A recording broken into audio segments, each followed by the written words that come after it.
안녕하세요. 즐거운 책방입니다. 오늘 소개해드릴 책은요, 그릿이라는 책이에요. 엔젤라 더크워스라는 심리학 교수가 쓴 책이고요. 오늘 소개해드릴 부분은 286페이지 멘토, 현명한 교사, 지지자의 필요성에 대한 내용이 있어서 그 부분을 소개를 해드리려고 해요.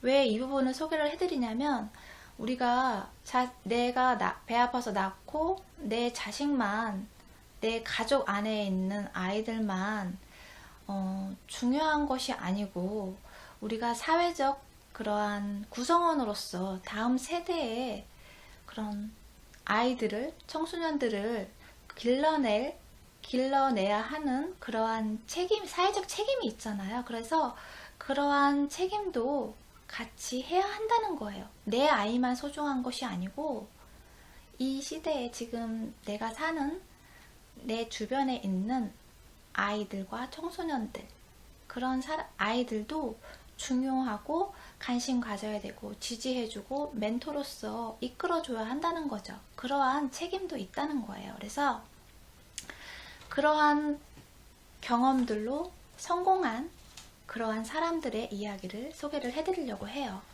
그러한 부분이 얼마나 중요하고 한 사람의 인생을 바꿀 수 있는지, 그런 부분에 대해서 소개를 해드릴게요. 리트케라는 사람이 있어요. 이 사람은 IT 사업가예요. 성공한 사업가이거든요. 근데 이 사람이 고등학교를 중퇴를 해요. 독일 사람인데요. 고등학교 중퇴를 하는데 왜 하냐면, 학교에서 낙제 점수를 받았어요. 그리고 나서 학습 진단을 받았는데, 거기서 학습 장애라는 진단을 받아요. 그래서 중퇴를 하고 그 고향에 있는 엔지니어링 회사에 실습생으로 들어가요. 그런데 거기서 정말 좋은 사람을 만나죠. 멘토를 만나게 돼요. 위르겐이라는 사람을 만나게 되는데요. 이 사람이 이 리트케한테 이제 일을 시키잖아요. 가르쳐 주면서 일을 시키잖아요. 그러면 항상 그 다음날 아침에 가면 책상에 이 리트케가 한 일에 대한 논평과 제안과 수정사항이 다 표시를 해서 책상 위에 올려놔 있어요. 그러면 이제 그거를 보고 수정하고 거기에 대한 평가에 대해서 공부를 더 하고 그러겠죠. 그런 제안들에 대해서 더 생각하고 고민하고. 그러니까 그러면서 계속 개선되고 하는 거죠.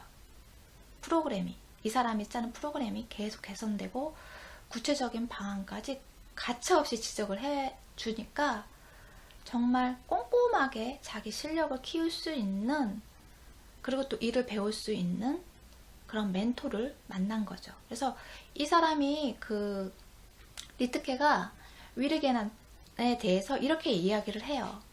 그런 지적을 통해서 자존심과 내가 작성한 프로그램을 뒤섞여 생각하지 말라는 가르침을 얻었습니다. 프로그램을 개선할 방법은 언제든지 있기 마련인데, 그의 피드백은 선물이나 마찬가지였습니다. 이러한 지적들이 자존심 상해할 문제가 아니라는 거예요. 자존심과 상관없이 내가 업무적으로 일 관계로 정말 계속 성장할 수 있도록 도와주는 그런 피드백이라고 생각을 한 거죠. 그래서 그런 피드백이 정말 소중하고 중요하잖아요. 내가 훨씬 더 크게 성장할 수 있고 많은 것을 더 배울 수 있는 기회잖아요. 어떻게 보면. 그러니까 그러한 기회를 잡게 된 거죠. 그래서 나중에는 조금 더 경력이 지났을 때 제너럴 모터스에서 소프트웨어를 책임지고 개발해 달라는 그 의뢰를 받았어요. 그래서 그거를 하는데 이 사람한테 위임을 한 거예요. 위르겐이 리트케한테 그 일을 해보라고 했어요. 그래서 처음으로 이 소프트웨어 개발하는 그러한 일을 책임지고 하게 돼요. 그래서 회사에서는 이 사람에게 그 정장까지 살 수 있는 돈을 또 별도로 지급을 해줘요. 그래서 처음으로 정장을 사서 입고 프레젠테이션에 이제 당연히 위르겐하고 같이 갈 거라고 생각을 했어요. 그런데 위르겐이 그 프레젠테이션 전날 이 사람한테 자기는 일이 있어서 다른 데 가봐야 된다고 혼자 가서 하고 오라고 그렇게 얘기를 한 거예요. 그래서 할 수 없이 이제 혼자 가서 정말 긴장되는 그런 마음으로 가서 잘 하고 설치까지 잘 하고 왔어요. 그런데 그러한 일들이 계속 몇 번 계속 반복을 했던 거예요. 그러니까 계속 이 사람한테 기회를 쥐어준 거죠. 위르겐이 리트케한테 계속 기회를 준 거예요. 중요한 그런 기회를 계속 자신이 하지 않고 이 리트케한테 기회를 쥐어준 거죠. 그래서 여기서 그 사람에 대해서 리트케가 그 위르겐에 대해서 그렇게 이야기를 해요. 어찌된 영문인지 위르겐은 내가 편안하고 안전하게 느끼는 범위를 알았고 거기서 살짝 벗어나는 상황을 만들었습니다. 나는 행동으로 부딪히고 시행착오를 거치면서 그 상황들을 극복해냈고 결국엔 성공했죠. 그러니까 그 안에서 머물러서 안주하고 있는 것이 아니고 조금 더 성장할 수 있게끔 자꾸 그러한 상황들을 만들어줬던 거죠. 기회를 줬던 거죠. 성장할 수 있는 기회를. 그렇게 함으로 인해서 나중에는 별도로 나와서 자기 사업을 시작을 해요. 그래서 정말 최근에는 수익이 1억 달러가 넘는 그런 큰 회사를 만들어요. 그래서 이 사람은 가정에서 그러한 뭐 사랑이나 애정이나 그런 지지나 피드백을 못 받았지만 사회에 나와서 오히려 정말 좋은 멘토를 만남으로 인해서 크게 성공할 수 있었던 그런 사람이죠. 그러니까 우리가 사회의 그런 어른으로서 이러한 점은 우리가 행해야지 된다고 생각을 해요. 저도 그만큼 우리가 내 자녀만이 아니고 내가 내 주변에 있는 아이들과 그런 내 후세대에게 내가 해줄 수 있는 부분에 대해서는 정말 열심히 멘토 역할을 해주고 피드백을 해주고 하는 것이 정말 한 사람을 크게 성장시킬 수 있는 기회를 주는 그러한 일을 하는 것이기 때문에 그러한 부분도 정말 중요하다는 거예요. 우리의 책임이라는 거죠. 여기서 한 심리학자가 실험을 했어요. 끊임없는 지지와 더불어 큰 기대를 걸고 있다는 메시지를 이제 학생들한테 전달했을 때 얼마만큼의 효과가 있는지 그거에 대한 실험을 했어요. 그래서 이제 7학년 교사들한테 부탁을 했어요. 학생들이 낸 보고서에다가 그 여백에다가 평소처럼 똑같이 뭐 격려의 말이나 아니면은 뭐 개선 방안 그러한 것들을 써서 달라고 했어요. 그래서 그 보고서를 받아서 무작위로 반을 나눴어요. A, B로 나눈 다음에 A에다가는 이 비평들은 보고서에 대한 피드백이야 그렇게 써서 주고요. 그리고 B에다가는 내게 거는 기대가 크고 내가 그 기대에 부응할 수 있다고 생각하기 때문에 제시하는 비평이야. 그렇게 적어서 이제 학생들한테 교사들도 어떤 내용이 들어갔는지를 모르고요. 그냥 각자 학생들한테 돌려주라고 했어요. 그래서 그 학생들한테 일주일 있다가 그런 보고서를 수정해서 제출하고 싶으면 제출해도 좋다고 그렇게 이야기를 한 거예요. 그러니까 무조건 다 제출하라고 한 것이 아니고 제출하고 수정해서 제출하고 싶은 사람은 일주일 있다가 또 제출해도 된다고 그렇게 이야기를 한 거죠. 그런데 결과가 어떻게 됐냐면요. 그냥 일반 이 비평들은 보고서에 대한 피드백이야 그렇게 적은 그 보고서를 받은 학생들은 40%만 다시 수정해서 제출을 했어요. 그런데 내게 거는 기대가 크고 내가 그 기대에 부응할 수 있다고 생각하기 때문에 제시하는 피드백이야 그렇게 적은 그 포스트잇 적은 내용을 받은 학생들은 80%가 2배죠. 80%가 수정을 해서 다시 제출을 했어요. 그러니까 그 기대에 부응하기 위해서 정말 열심히 수정해서 제출을 한 거죠. 그러니까 그만큼 그러한 지지와 그런 기대와 피드백, 이러한 피드백이 정말 중요하다는 거예요. 아이들이 성장할 수 있게끔 만든다는 거죠. 그리고 여기서 또 한 사례를 소개해 드릴게요. 이 사람은 콜먼이라는 사람인데요. 이 사람이, 이 심리학 교수, 이분이 테드에 강의를 한 적이 있어요. 그래서 그 내용도 한번 유튜브에 올려져 있는 게 있거든요. 그래서 그거 한번 보셔도 좋을 것 같아요. 그릿에 관해서 이 엔젤라 더커워스 심리학 교수님이 테드에 나가서 테드에서 강의를 한 적이 있거든요. 그 강연을 보고 이 사람이 이제 메일로 연락을 해왔어요. 그래서 자신의 이야기를 해주고 싶다고.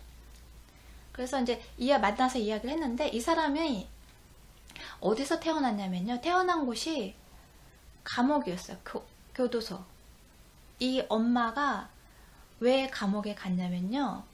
상원의원의 아이를 살해하겠다고 협박을 해서 그 혐의로 교도소로 가게 돼요. 아버지는 누군지도 모르고. 그래서 감옥에서 수감 생활하는 동안 이 아이를 낳은 거예요. 그러니까 임신 상태에서 그러한 사건이 일어난 거였죠.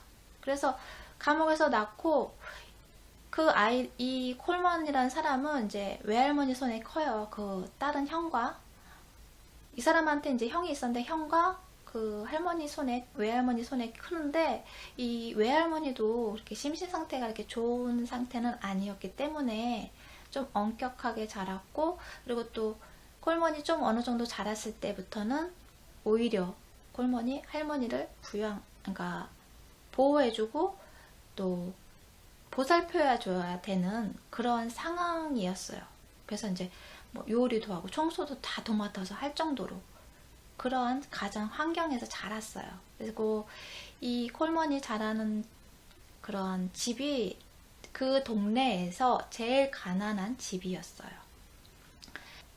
그래서 콜먼이 어렸을 때도 그러한 부모님의 그런 도움도 못 받았고, 그리고 또 할머니가 또 그러한 교육이나 아니면 뭐 기초적으로 알아야 될 생활 습관이나 그런 것들을 잘 이끌어서 자상하게 사랑으로 이렇게 포용해주고 이렇게 했던 것이 아니기 때문에 아무런 도움도 못 받았죠. 그러니까 이 어렸을 때 영어를 잘 못해서 특별 보충 수업까지 받아야 했고요. 그리고 또 운동을 또 잘하는 것도 아니었고, 그리고 똑똑한 것도 아니었고, 그래서 정말 성적도 그렇게 좋지 않았고요. 정말 열심히 해야지 평균 정도 가는 그 정도 수준이었어요. 그렇게 살다가 어느 날 이제 큰형이 나이 차이가 많이 나서 이렇게 따로 살았나 봐요. 그런데 그 큰형이 그 콜먼을 데리고 2주 동안 이제 자기 집에서 머물면서 콜먼을 이제 같이 생활을 한 거죠. 그러면서 이 집으로 데려다 주면서 이 형이 콜먼한테 그렇게 이야기를 해요. 대학은 어디로 가고 싶냐고. 그랬더니 이제 콜먼은 자기 상황이 그러니까 콜먼이 형한테 모르겠다고, 좋은 학교에 가고 싶어, 프리스턴 같은데 말이야, 그렇게 이야기를 하죠. 근데 이제 바로 후회를 하죠. 프리스턴 같은 학교에서 나를 뭐 받아줄 리가 없지, 그렇게 이야기를 해요. 그랬더니 그 형이 이렇게 이야기를 해요. 콜먼한테. 왜 프리스턴에서 너를 안 받아줘? 그렇게 물어본 거죠. 성적은 괜찮잖아. 좀 더 열심히 하면, 좀 더 너를 책찍질하면 그 수준에 이룰 수 있어. 노력해서 손해볼 거 없잖아? 그렇게 이야기를 한 거예요. 그러니까 그 이야기를 듣는 순간 이 사람이 뭘 생각했냐면요. 형의 그런 말을 듣고 이 사람이 그전에는 뭐하러 그런 가능성이나 기대는 전혀 하지 않고 약간 자포자기식으로, 그리고 또 기대하지 않는 그런 한계를 먼저 미리 긋는 그러한 생각을 하다가 형의 그런 말을 듣고 왜 안 돼? 그런 생각을 하게 된 거예요. 그래서 기대와 가능성에 대해서 생각을 하게 된 거죠. 그래서 노력조차 하지 않으면 알 수 없는 거니까 그러한 생각들을 하면서 열심히 노력을 해요. 이 사람이 정말 열심히 해서 11학년에 올라갔을 때 전과목 A를 받아요. 정말 대단하죠. 정말 열심히 해서 11학년 때 전과목 A를 받고요. 거기서 고등학교 때 그 스미스라는 선생님을 만나요. 선생님을 만났는데 이 선생님이 수학 교사였어요. 이 선생님이 정말 콜먼을 입양만, 서류적으로 입양만 안 했지 전폭적인 지지를 해주고 후원을 해줘요. 그래서 이 사람이 대학을 들어갔을 때도 거기에 이제 떨어져 있으니까 필요한 물건들도 계속 선물로 사서 보내고, 뭐 스웨터, 모자, 장갑 필요한 물건들을 사서 보내고, 운전 강습비도 내주고, 그런 콜먼이 생활하면서 공부하면서 필요한 것들을 많은 지원을 해줬어요. 그리고 할머니가 돌아가셨을 때도 장례식장에 와서 콜먼을 위로해주고, 그러니까 항상 생활 속에서 정말 콜먼을 지지하고 응원하고 옆에 항상 마음속에 두고 있었던 거죠. 그러니까 그 서류상에 가족만 아닌지 가족이나 다름없이 그렇게 열심히 도와줬던 거예요.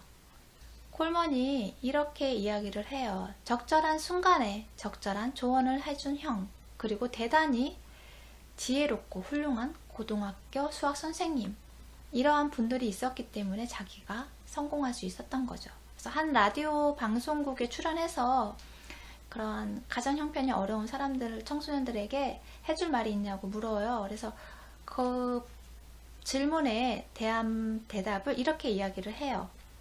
긍정적인 마음을 유지하세요. 가능과 불가능한 일에 대한 부정적인 신념들을 버리고 시도해 보세요. 누군가의 인생을 변화시키는 사람이 꼭 부모여야 할 필요는 없습니다. 그들에게 관심을 기울이고 어떻게 지내는지 살펴준다면 큰 영향을 줄 수 있습니다. 그들의 삶에 무슨 일이 일어나는지 살피고 그것을 겪어낼 수 있도록 도와주십시오. 제가 직접 경험해 봐서 아는데 그것이 커다란 차이를 가져올 수 있습니다.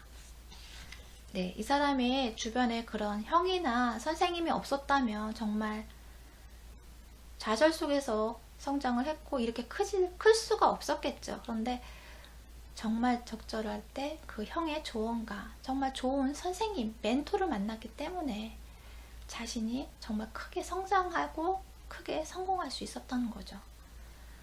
여기서 그릿을 키우는데 그럼 어떤 것이 좋은지 그거에 대해서, 방향에 대해서 나오는데요.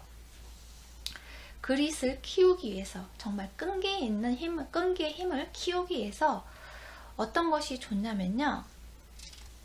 여기서는 특별 활동을 하라고 해요.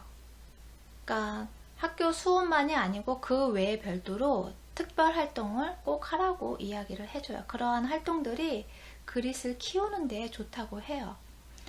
뭐 발레를 배우거나 피아노를 배우거나 축구를 하거나 운동을 하거나 음악을 하거나 미술을 하거나 그러한 특별 활동을 꾸준하게 하는 것이 좋다고 해요.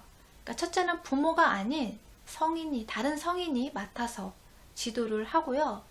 그리고 특별 활동은 관심이나 연습, 목적, 희망을 기르도록 설계되어 있기 때문에 발레 연습실, 연주회장, 도장, 농구장, 미식, 축구, 경기장 등 그러한 그러한 것들이 그릿을 키우는데 좋다고 해요.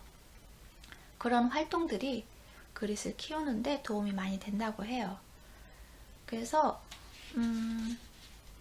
고등학생들한테는 최소 한 가지 활동을 1년 이상 지속하라고 요구하거든요. 그래서 어떤 활동을 할 때 1년 이상 하는 것이 좋다고 해요. 그러니까 뭐를 하나 새로 배울 때도 기초가 있고 이렇게 단계가 있잖아요. 그래서 어느 정도 배워야지만 조금 수박 겉핥기가 아니고 조금은 그래도 들어가서 깊이 있게 배우려면 1년 이상은 배워야 되잖아요. 어느 정도의 실력을 갖추고 그렇게 하려면 1년 이상 배워야 돼서 그런지 1년 이상 배우라고 이야기를 해요. 그래서 여기서 실험도 했거든요. 여기서 한 심리학자가 연구를 했어요. 장기간 특별활동에 대해서 그런 참여 학생들에 대한 연구를 했는데요. 미국 10대 청소년 11,000명에 대해서 연구 조사를 했어요. 26세가 될 때까지 이제 추적을 한 거예요. 근데 고등학교 때 특별활동을 1년간 참여한 학생하고 그 이상 2년간 참여한 학생들이 성장기, 그 성인이 되었을 때 어떠한 영향을 미치는지, 성공에 어떠한 영향을 미치는지 비교하는 그러한 연구를 했어요. 그랬더니 1년 이상 특별활동에 한 학생들, 그 학생들이 대학을 졸업할 가능성이 높았고요. 그런 봉사활동을 하는 그런 가능성이 높았다고 해요. 그래서 그리고 그럼으로 인해서 이제 뭐 나중에 수입도 더 많이 받을 가능성을 예측할 수 있다고 해요. 그러니까 그만큼 차이가 있다고 해요. 그러니까 중간에 1년 전에 미만으로 해서 시작은 했지만 제대로 어느 정도 배우고 끝마친 것이 아니고 조금 배우다가 그냥 말고 했던 그런 사람들보다 1년 이상 꾸준히 열심히 했던 사람들은 그만큼의 다른 면에서도 성과가 좋았다는 거죠. 여기서 이 교수님이 빌 게이츠도 만나요. 그래서 같이 대화를 나누면서 알게 된 사실은 빌 게이츠가 마이크로소프트의 그 프로그래머를 채용을 할 때 그 체험할 때 과제를 내주는데요. 트러블 슈팅이라는 프로그래밍 과제를 내준대요. 그런데 그러한 그 프로그램 과제가 뭐냐면 이런 뭐 IQ 검사나 프로그램 기술을 시험을 보는 것이 아니고요. 어떻게 하든 결승전까지 가는 능력을 시험한 것이라고 해요. 그 과제가. 그래서 게이츠는 시작한 일을 완성한 프로그래머만 채용을 했다고 해요. 그러니까 끈기를 되게 중요시 여겼던 거죠. 그래서 그 게이츠한테 게이츠 재단에서 후원을 받아서 그런 연구까지 하게 돼요, 이분이. 그래서 고등학교 졸업반 학생들 1200명을 대상으로 그 특별활동이 어떤 영향을 미치는지 그거를 연구를 하게 돼요. 그래서 이 사람이 이제 그러한 활동에 대해서 그 점수를 매겨요. 점수를 매겨서 그립 평가표를 만들어요. 그래서 그 점수가 높은 학생과 점수가 아예 0이거나 낮은 학생들은 어떻게 나중에 변화하는지 그러한 부분에 대해서 조사를 하는데 이제 그러한 설문조사를 하고 2년 있다가 그 학생들을 다시 조사를 했는데 1200명 중에 34%만 2년제하고 4년제 대학을 다니고 있었어요. 그런데 그 그립 평가표에 그 점수가 있잖아요. 그립 평가표의 점수가 6점이 만점인데요. 6점 만점을 받은 학생들이 그 69%를 차지한다는 거예요.